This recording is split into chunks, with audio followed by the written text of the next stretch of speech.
YouTube, Facebook, and many other social media that may exist throughout the year. So this past weekend, I competed for Southern States USofA Diva, and I made the announcement about 4 days prior because I was concerned that my gown wouldn't show up in time. I was worried that I would need to come up with a backup plan in case my gown didn't show up. And unfortunately, I did not qualify. I'm going to be honest. I'm not going to sugarcoat that because my hair looks like. But I do not feel like. I feel like I'm a little disappointed. Not going to lie. I'll be the first to admit that I am. That I didn't get my ticket.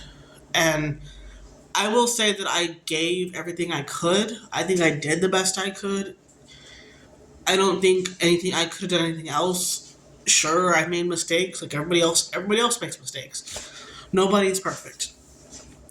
So we left on Thursday morning to the pageant. We didn't get it. We ended up experiencing a delay in Dallas, and I decided to call a Lyft to take us to our hotel room. We did not make it in for the meet and greet like we were supposed to, but nobody was mad at me for that. They were like, "Oh, it's okay. We'll see you tomorrow." And so Friday, I went to Friday. So Friday morning was registration at 10 a.m. I got up around 8:30, got dressed, put my makeup on, so on and so forth. After that, my mom was hurting, so she didn't feel like going to the rehearsal with me or the interview. And when I got there, I was thinking, like, at first, I thought there was only going to be two of us. I did not know of anybody else who was, and we had some surprises. We ended up with 5 girls. So it just validates that we don't know how many people are competing. We never know.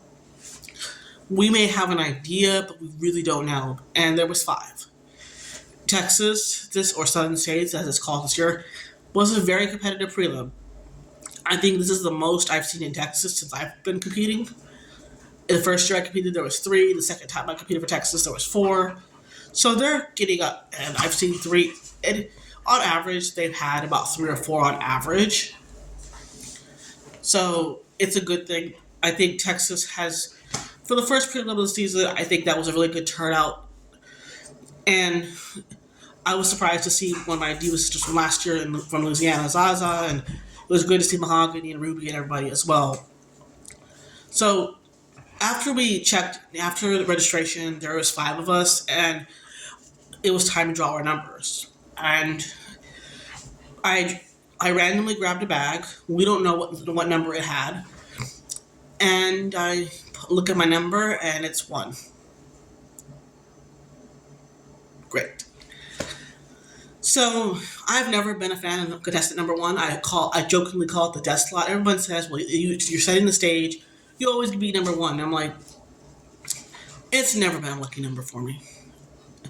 In my entire existence as in competing, I have never qualified with that number. It is, when I competed for Texas in 2019, I was contestant number 1. When I was at Renaissance Femme, I was contestant number 1.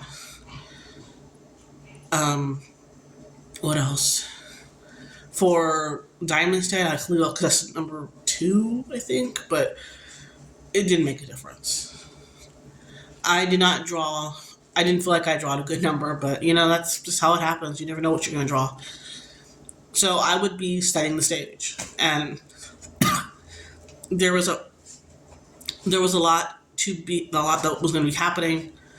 After we did our registration, paperwork, all that, it was time for interview. So interview, I thought went well, minus the fact that I felt like they were using my autism against me. I was honest about that. And I'm sorry, I'm not going to mask. I know there are some people who think that I should mask or be more positive and, be happy that, talk about the good stuff that happens in your life. Well, I want to be seen as real. I want to be seen as a person that, despite everything I've been through, I'm still here. I'm still standing. I'm still doing everything I can do on that stage. And yet it just felt like, they got after me kind of for having a fidget cube. And even though I was told I ran, when I went to my workshop with Luanda and a bunch, and we did other things, Luanda told us to address any elephant in the room first. And that's what I did at Renaissance, and that's what I did at Southern States. I felt like I answered the questions honestly. I did. I tried to be as sincere as possible, but I didn't like that they kind of, they're like, can you, talk without the cube? Can you, can you? Yes, I can talk without the fidget cube, but it helps me focus. I mean, I just don't want that to be like. This is why in the past I did not tell anybody that I was autistic. I didn't tell anybody like I was good at masking, but I'm not going to do that anymore. If it doesn't win me interview, oh well. But I didn't score but interview was not my worst category actually. Overall, comparatively against the other four girls, I got third interview, which was surprisingly because I didn't. And I'm glad that I made some progress in interview, as like I was in the middle in interview. I was third overall in interview, so my scores were all over the place in that category too. It was like I was ranked from second to fifth, depending or third to fifth, depending on the judges. I felt like that category was, but I got through it. I was able to do it, and I did what I could. I've come up, and they asked me, one of the questions they asked me was, "What do you do when you don't win?" And I said, "I work harder," which is the truth. I work harder. I do this because, like, as predicted, I knew they were going to ask me a question like that. Why pageantry? Like, they asked me stuff like that, and I said, "Well, truthfully, pageants challenge me in different ways that I never thought I'd be challenged, and they push me in ways that I never thought I could be pushed." And that's the truth. That's still a valid statement, and I do plan on being there for other prelims too, as well. Like, for example, I plan on going to Oklahoma for Diva. I did not mention that in the interview, but am going to go support Oklahoma in January for Diva.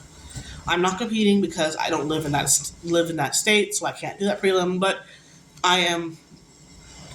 But the door is open, for me to go support them. Like I said, they need. Like, I'm willing to help people. I always am. So that's just how it goes. So after interview, I had some time because I was the first one up. I ended up going to pick up my jewelry from the FedEx store and went back to the hotel, dropped some stuff off, went to go change. Then I went back for rehearsal, and because my hotel that we were staying at was less than a mile away from the Urban Cowboy, so in Fort Worth. I've stayed there before and did not have any issues, and today I didn't have any issues. After interview and after the rehearsal, I went back to the hotel. We rested. Porcelain, which is my makeup artist and dresser, came with us, and I ordered some lunch for us, and then we started getting ready for the big pageant. We were ready. We left the house, the hotel, about 7:30. We got there a little bit early. We got ready at the hotel, but we were ready to go. After the pageant,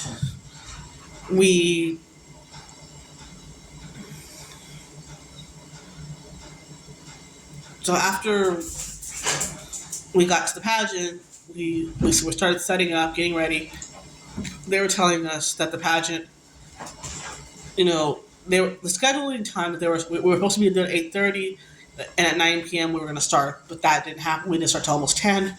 Of course, drag time. But usually we start most USA pageants I've been to, we've started on time. It's just sometimes it happens where you don't start on time.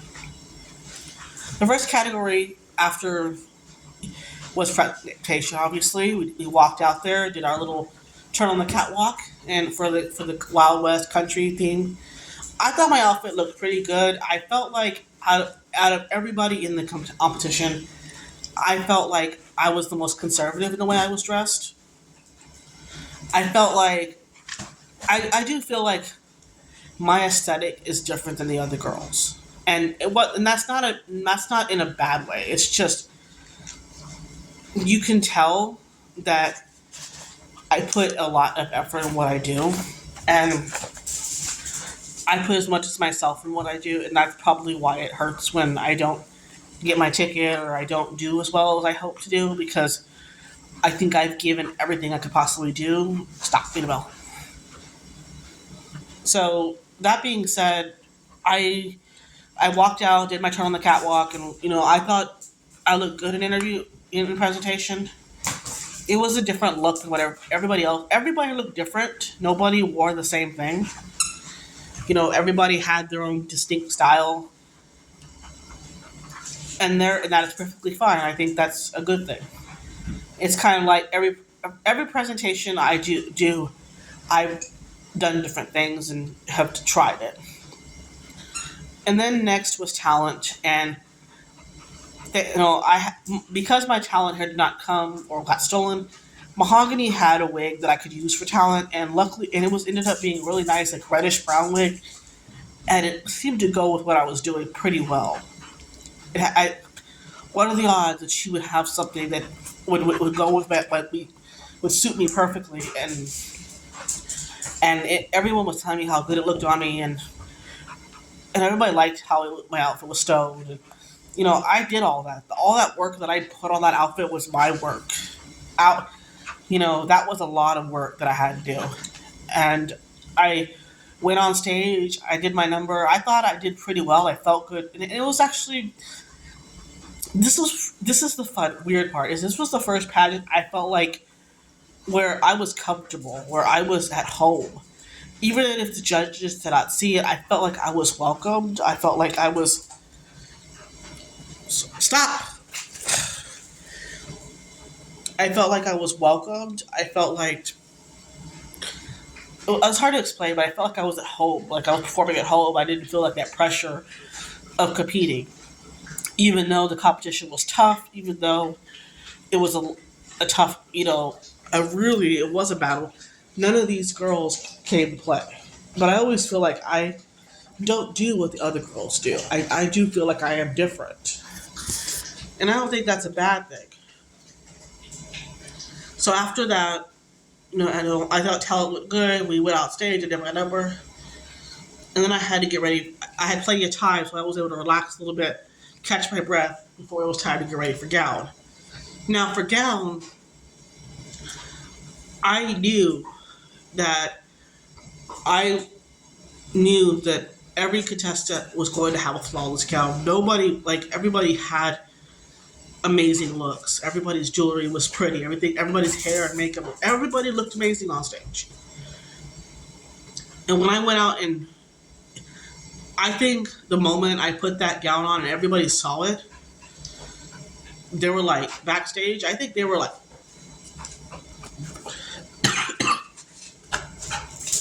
they were literally like, holy shit. Some of them are like, and when I walked out in my gown, I could tell the audience was not expecting that at all. I felt fucking good in my gown. I don't, pardon my language, but I felt freaking amazing. I felt like I was smiling. I felt like I was happy. It was like, yes, my walk still needs work, but that's something I can still. The good thing about that, though, is I could practice that. That's something I can practice. Stop! My puppy's being silly. She's not letting me talk on the camera. So, in gown, I felt good. I felt like I looked good, felt good, felt beautiful. I felt like I finally felt like what I'm supposed to feel when I'm in gown. I felt like every year that I've competed in gown, I've never felt the way I did in that gown. I mean, yes, it was freaking heavy. Yes, it was hard to walk in sometimes, but I took all the advice that Ian and everybody else had given me about the gown, about walking in gown, And I guess the positive about being a heavy gout is that it motivated me to walk slow.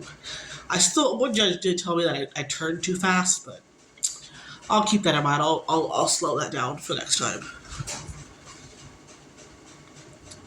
And I thought my gown was beautiful, and I think I looked amazing in it, and I felt amazing in it. And I don't think anyone was really. Everyone was telling me how beautiful I looked, how gorgeous I was, and it was like nobody was like. A lot of people were saying that I could win gown, and I did not know, like, if I was going to win gown or not, because I know that there were all the other girls had beautiful gowns too. Everybody, it was going to be a matter of what the judges liked and didn't like. And I tried to keep, remember what I was told. Keep it simple. Don't push yourself. Push out. Put yourself. Don't push yourself out of the way. Draw the judges in yourself. Don't push people out of the way during free modeling. I took the direction that I was told to do, and I did. And I think that's my scores in gown were all over the place, which was odd to me because some judges had me ranked in the middle, some one had me second, one had me last, one had me fourth. It was my scores were all over the place in gown, which I can fit every. In talent, I kind of ranked last, which was even. I was told by some people that I shouldn't have been last in talent, but it's up to the judges. It's what they like and prefer, and the feedback I got for talent was I didn't need my mom back. I didn't need my mom in the background, and I didn't know my words, or I messed up my words, or they could see what I was thinking in my nerves, I guess. But I didn't feel that way. And I was told that I need, that yes, when I wore the gown, I was smiling, but when I stopped and posed, I went into resting bitch face, which I didn't realize I did that. So now that's been pointed out to me, I'll remember not to do that. My hair looks like poo-poo right now because it's been pushed on my face. But I'm glad of what I was able to accomplish. And then when Crowdy came along, they announced the winner, the runner-up, second runner-up. And the winner and the runner-up are the only two that were going. And it was Amy Grapes from Austin and Zaza from Louisiana. She got first alternate. Zaza is a very talented individual. She's sung live and she looks beautiful in her gown. She won gown in an interview, which I'm not surprised by. She is very good at modeling, or they're very good at modeling and gown. And I kind of learned from her too. Believe it or not, I watch everybody and I study what they do, and I learn some do's and don'ts. But I think a lot of the mistakes that did not, like my gown, my shoes not matching my gown. That issue wasn't an issue. My jewelry matched. I am gonna get a bracelet for gown just so I can complete the look. I have a necklace. I have earrings. I have a ring. I just need the bracelet. It has been an uphill battle, and after the pageant, I will admit that I was disappointed that I didn't qualify because I thought I had a good chance. But, it was a tough competition. Someone had to be in the bottom, and that's, unfortunately, was me. I don't think it's because I sucked. I don't think I, quote, suck. That's really not the right word to use. But I think what I get frustrated is that I feel like I do everything. I give everything that I have. And it just feels like, once again, it wasn't enough. And I do read the critiques. I do read what people have to say. And it made me think, do I want to, like, Chameleon asked me if I'm doing Show Me State. And I kind of nodded and said yes in that moment we were on stage. But I was contemplating even not doing that. Yes, it's not till March. I can clean up some things. I can practice more. I can get more stuff done.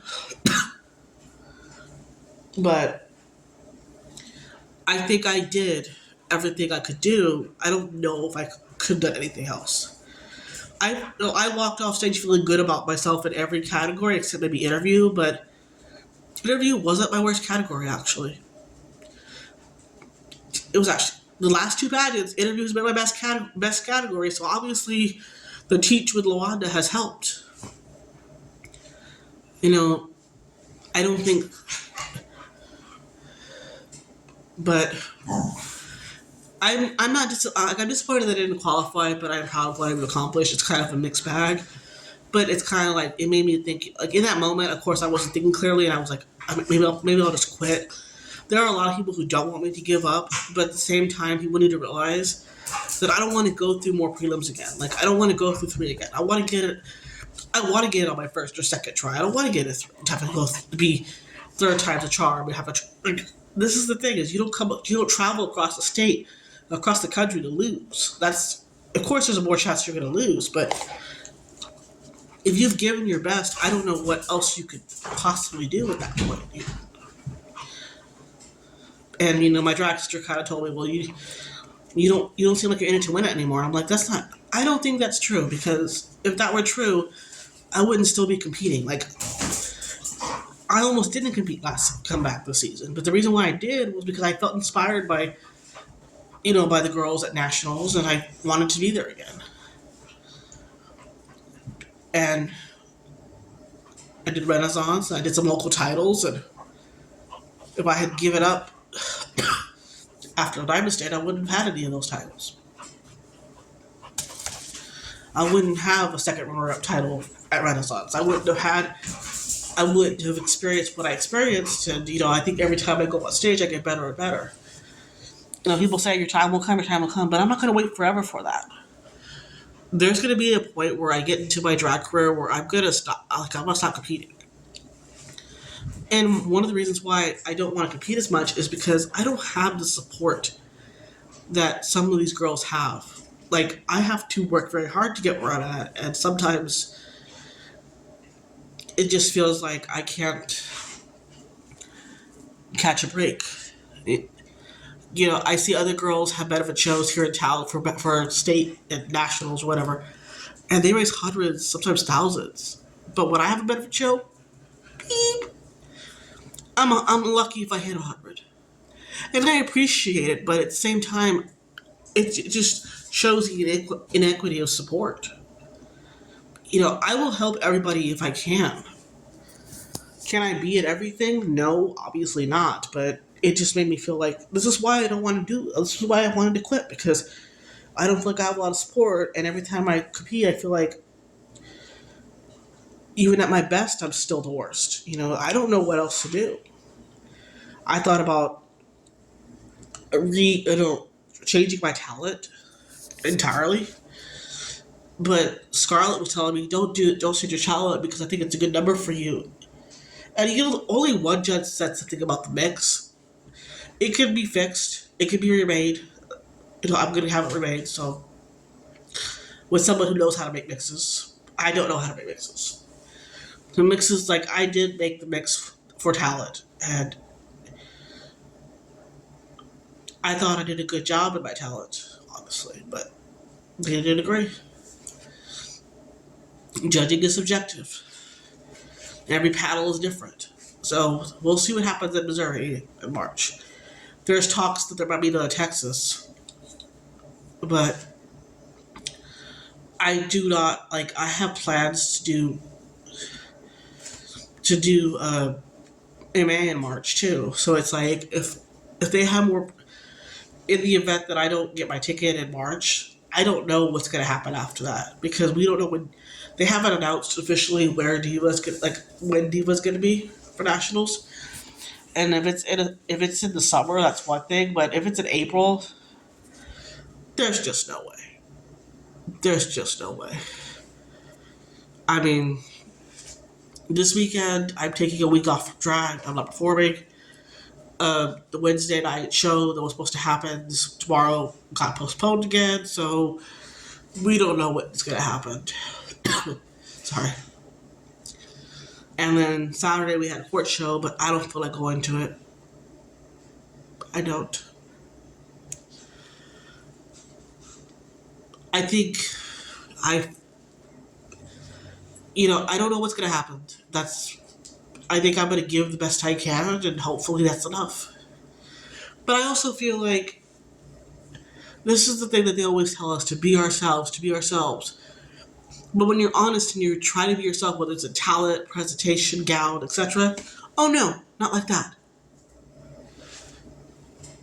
Because or being yourself only pays off when it's convenient or when you're considered a favorite. I don't know, like when I did my flags, they didn't appreciate it. I don't feel like people should put people down because they do something different. I admire that Amy did pole dancing. It was completely unexpected. Like, I wouldn't have expected that. But she did that. She did that. Everybody had a different talent. Like, I did my number, Zaza sang live, Amy did her pole dancing, one girl did gospel, one girl did, I'm telling you. So all five of us had different talents. And that was the last thing to be fixed again. But I will let y'all go. I think that's all I have to say, but let's see what happens. I'm still looking for sponsor support for Missouri, March, and as well as MA, regionals and nationals. And March is going to be a busy month for me, even though I was hoping that it was not going to be in March. But I'll let you go. Bye bye. Say bye, maybe, bye.